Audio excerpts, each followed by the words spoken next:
এই যে বাজারে ব্যাগ নিয়ে রিটার্ন যাইতেছি বাজার থেকে, বাজারে আসছি টাকা নিয়ে বাজার করবো।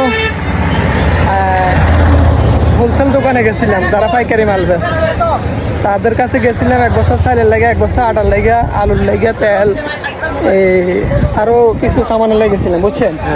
এখন তারা যে দেখায় আপনার মানে অভাব দেখাইতেছে, তারা বলতেছে কোনো কিছু নেই, তেল আছে আমি দেখলাম, ওরা অন্তত 2 কেজি দিত, মানে বলতেছে কোনো কিছু নাই। এই অবস্থা শুরু করছে, বুঝছেন। কি যে আর কোনো এই পরিস্থিতি। তো আমি আপনাদেরকে নিউজটা দিলাম, আপনারা ছাত্র জনতা যারা আছেন, আপনারা এই দুর্যোগ মোকাবেলাতে যে লোকগুলা গেছে, যে এলাকাগুলোতে বর্তমানে এই ক্রাইসিস চলতেছে, এগুলোর দিকে একটু নজর দিতে হবে আপনাদেরকে।